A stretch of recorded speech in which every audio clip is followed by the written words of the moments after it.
Olá de novo, pessoal. Hoje a gente vai falar sobre ontogênese. A gente já viu a filogênese, que era a origem da tribo, né? A evolução do sistema nervoso, né? Hoje a gente vai ver a ontogênese, que significa a origem do ser. Então, o que a gente vai ver, na verdade, é o estudo das origens e o desenvolvimento de um ser ou de um organismo. No caso, a gente vai ver da espécie humana mesmo, né? Nós vamos ver a origem da espécie humana, o desenvolvimento de um organismo e, obviamente, focado no que é interessante para a nossa matéria, que é o sistema nervoso, especificamente o sistema nervoso central. Então, o que a gente vai ver nessa aula é o desenvolvimento, o aparecimento e a maturação do sistema nervoso na espécie humana, desde a formação do embrião até o indivíduo adulto, tá? Mais ou menos isso de forma resumida. Tá? Então, essa foto bonitinha aqui de um embrião de algumas semanas de vida, a gente já percebe nessa imagem um cordão umbilical, a presença dos apêndices, membro superior e membro inferior, a presença dos olhos, denotando aqui a presença de um sistema nervoso. A gente sabe que os olhos estão tem origem até do sistema nervoso, e, é claro, já tem uma grande cavidade craniana aqui para abrigar o que vai dar origem ao encéfalo. Muito bem. Até as 16 dias após a fecundação, no início da fecundação, as primeiras 2 semanas, onde a maioria nem sabe que está grávida, né? Ainda não está com a próxima menstruação atrasada, a gente já tem o desenvolvimento embrionário ainda bastante simples, né? Era primeiro um embrião que se formou uma célula a partir da união dos gametas. Essa célula se divide em 2, depois em 4, depois em 8, em 16, por aí vai. Até que em torno da segunda semana, em torno de 16 dias, ele já tem células diferenciadas. Lembram que a gente falou de diferenciação celular na aula passada, né? Então, quem não lembra, dá uma revisada nisso. Tá? Com 16 dias no embrião humano, a gente já tem células especializadas, células diferentes umas das outras.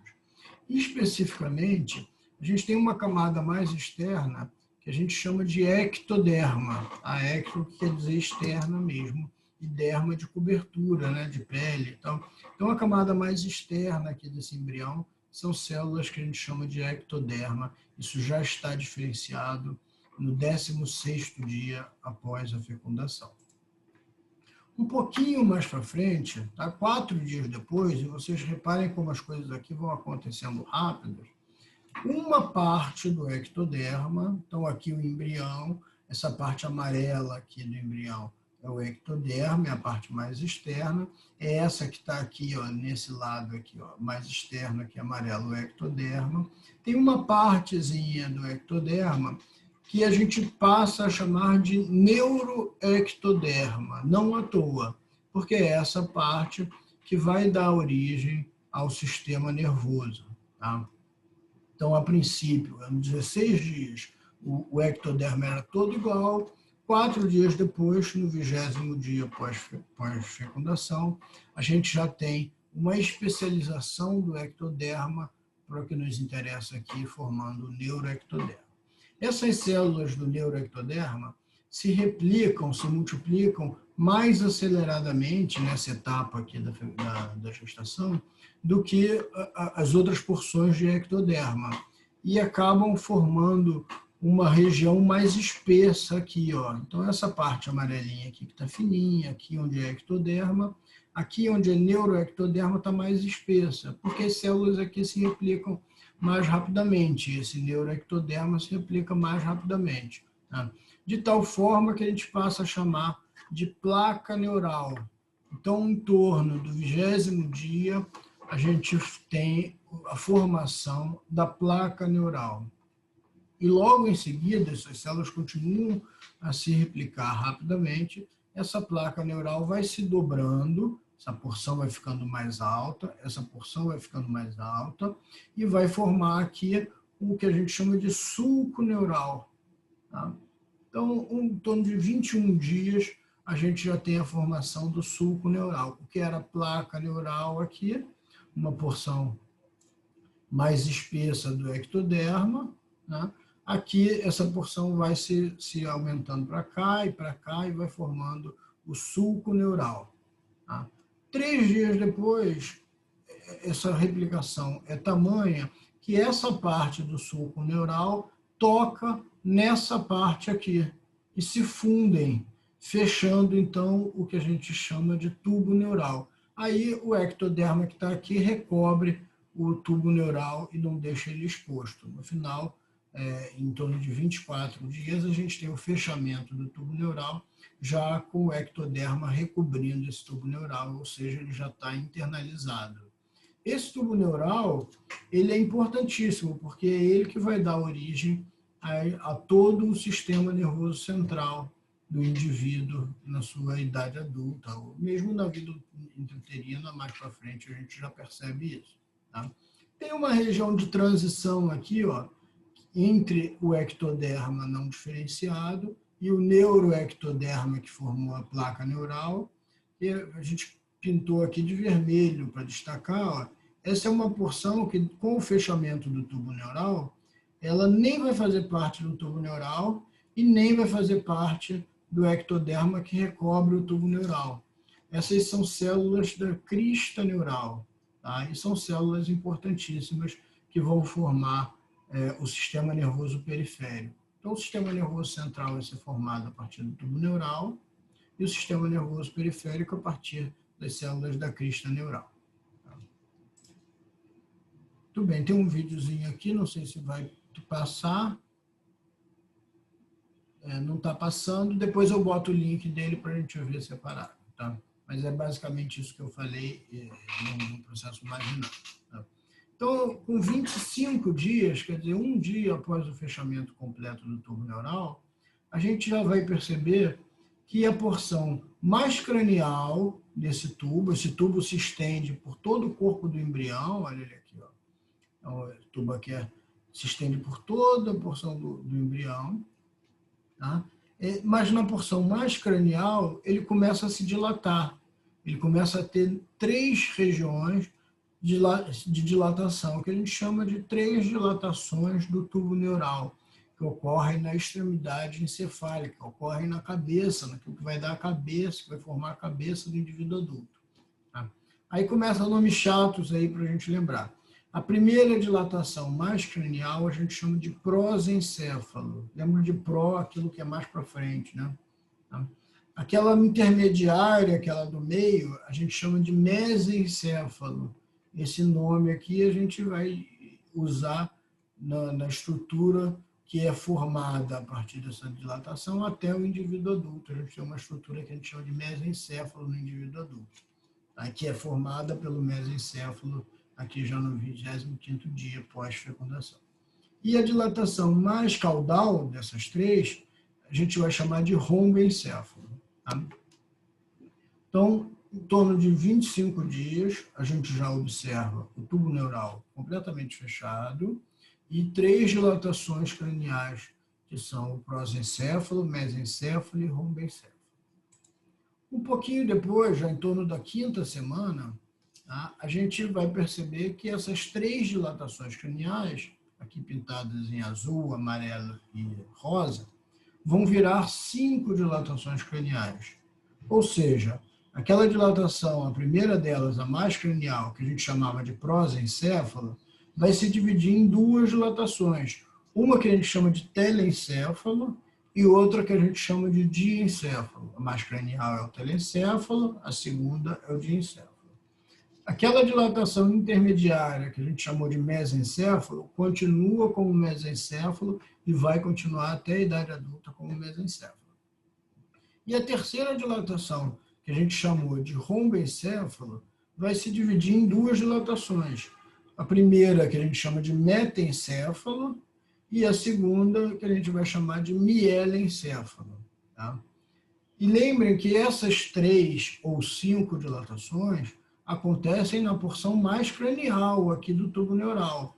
Todo o restante do tubo neural continua não dilatado, continua num formato cilíndrico, tá? Que está aqui pintado em verde.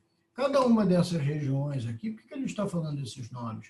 que cada uma dessas regiões vão formar um órgão ou alguns órgãos, né, do sistema nervoso central do indivíduo adulto. Então, para a gente entender de onde veio o meu cérebro adulto, eu preciso entender essa dilatação do tubo neural lá na 25ª semana, depois na 25º dia, depois na 5ª semana e tal, nessas dilatações aqui que vão formar o cérebro e as outras estruturas. Então, aqui uma recapitulação, aquelas 3 dilatações craniais, era o prosencéfalo, o mesencéfalo e o rombencéfalo. O prosencéfalo se divide depois em telencéfalo e diencéfalo.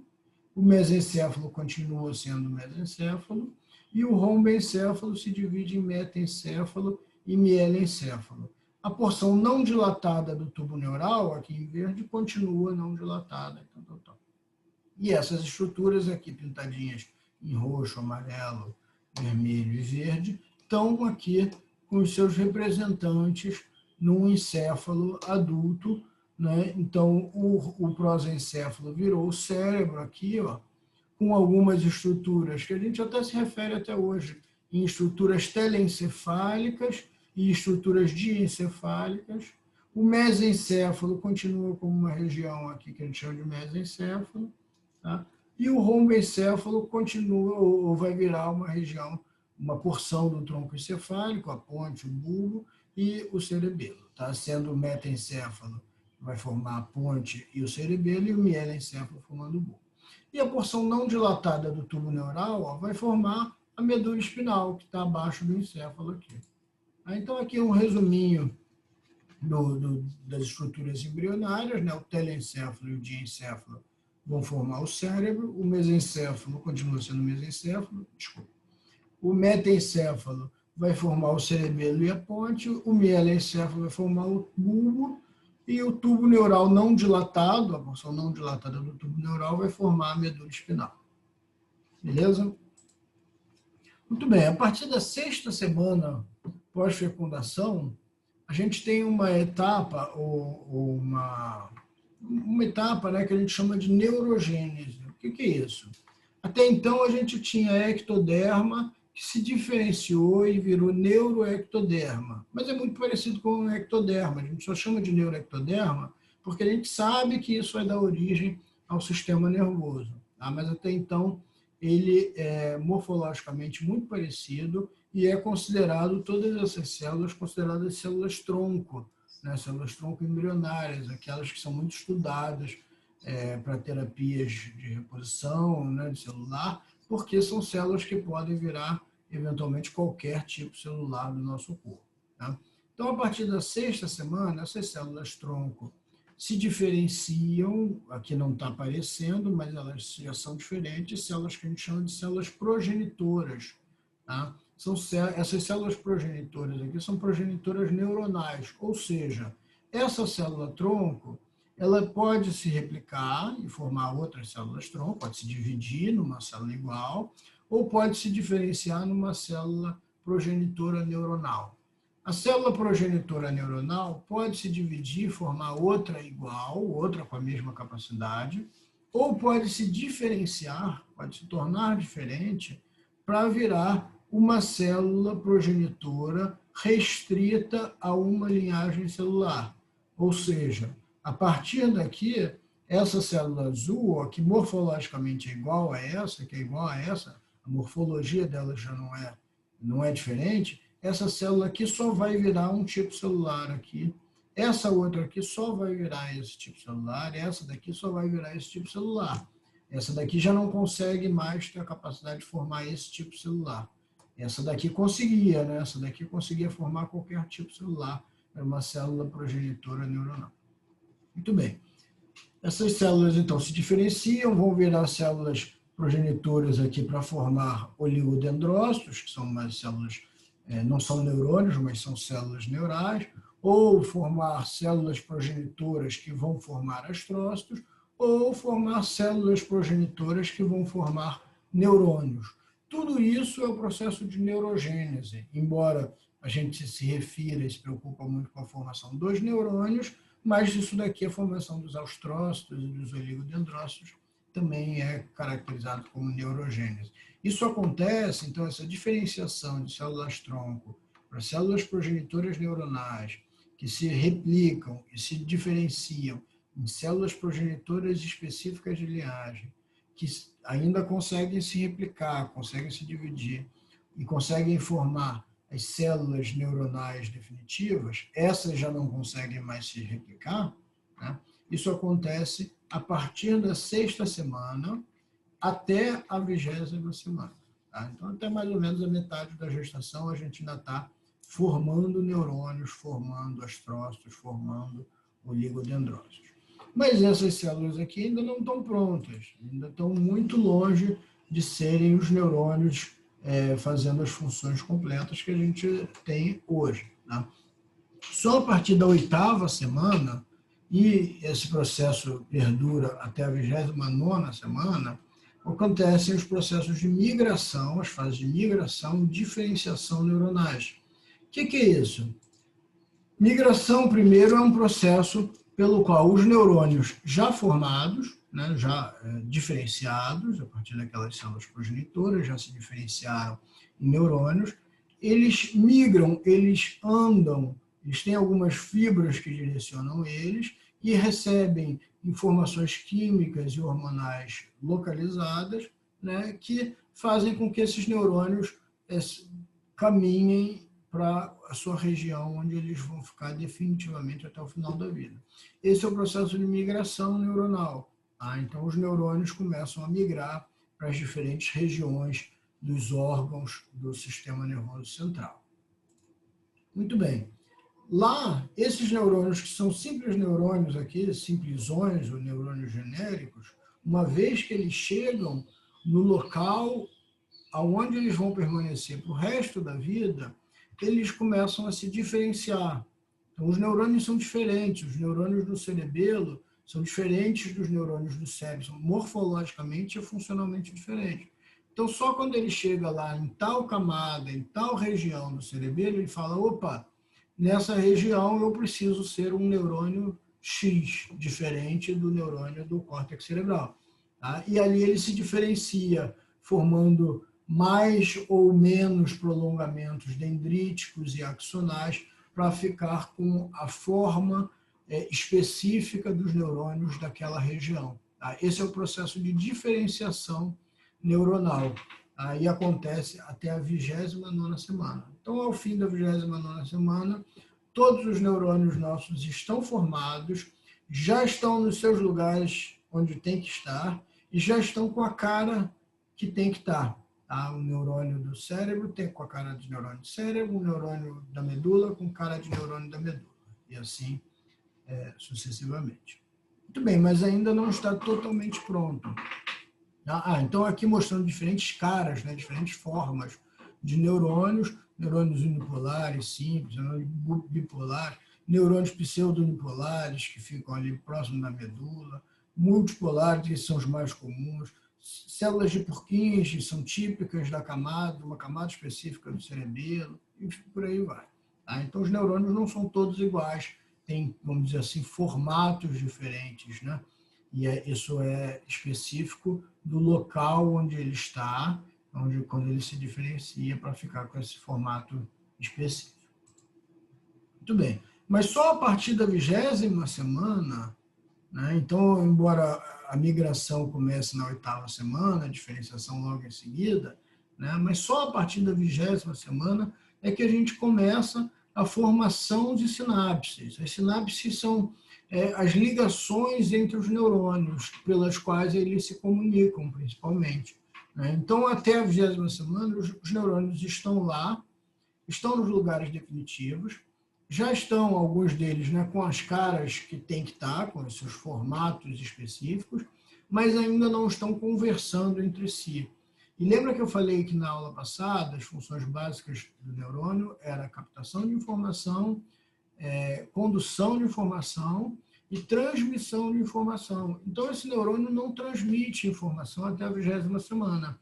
Logo, ele não faz as suas funções neuronais de forma completa. Mas aí sim, a partir da 20ª semana, os neurônios começam a formar as sinapses entre si.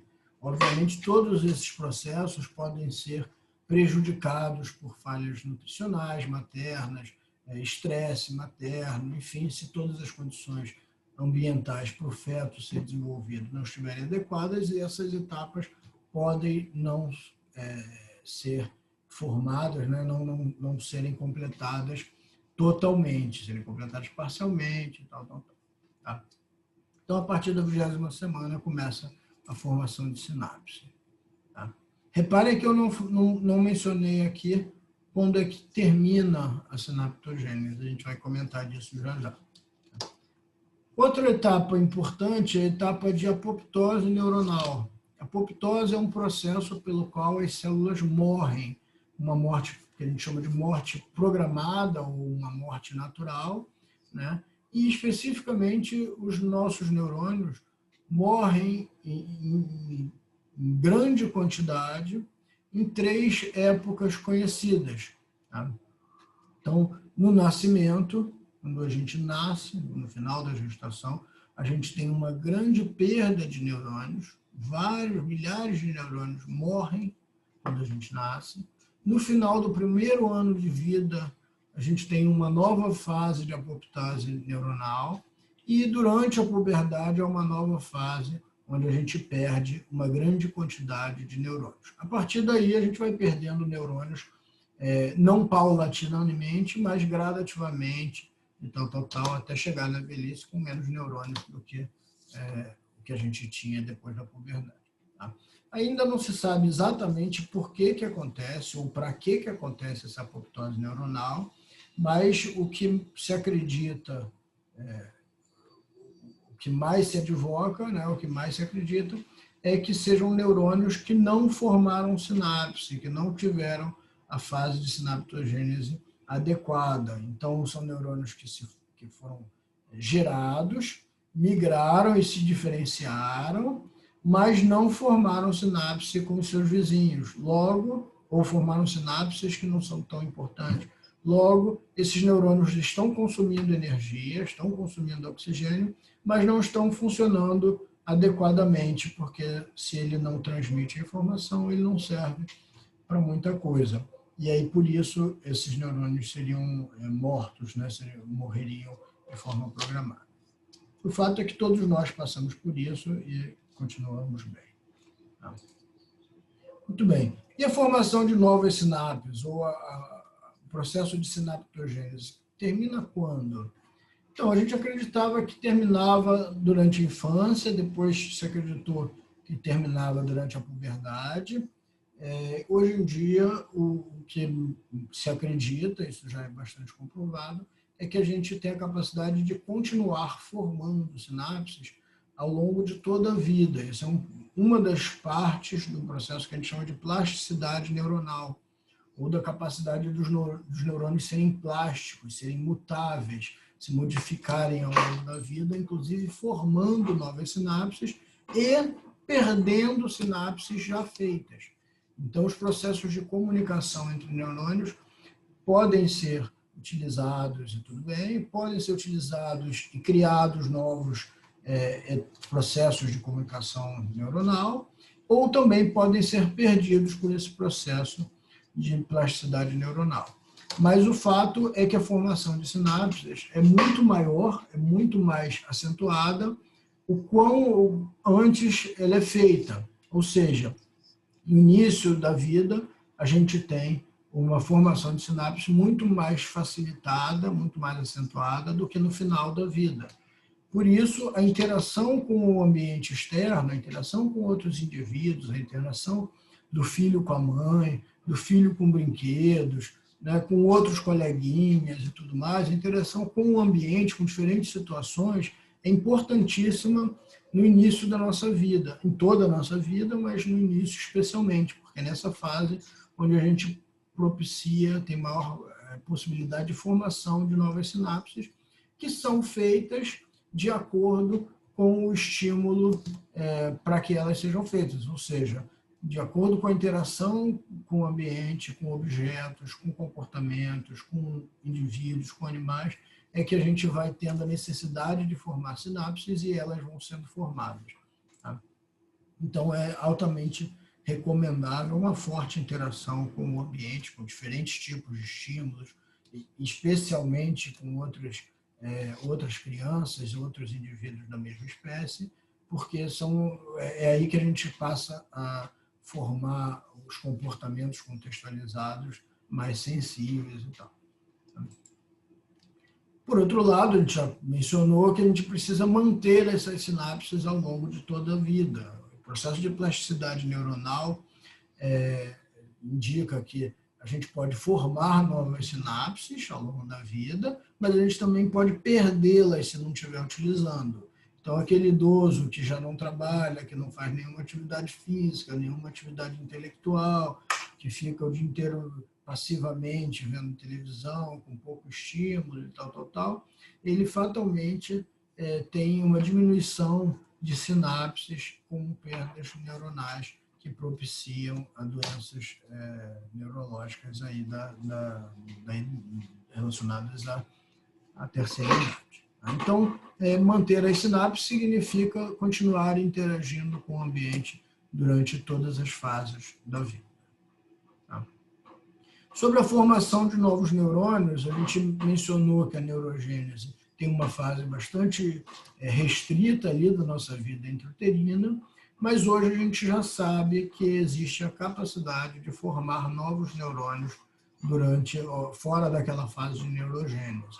Isso ainda é bem rudimentar, ou seja, nós não temos uma grande capacidade de renovação neuronal, mas alguma capacidade hoje a gente já sabe que pode acontecer. Especificamente em algumas áreas, como o hipocampo, isso é mais destacado. Bem, pessoal, isso era o que a gente tinha para falar sobre ontogenia, né, sobre a formação do sistema nervoso da nossa espécie. Lembrem de ler o capítulo do livro, fazer o estudo dirigido antes de tirar as dúvidas com a gente e fazer a avaliação. Obrigado, até mais.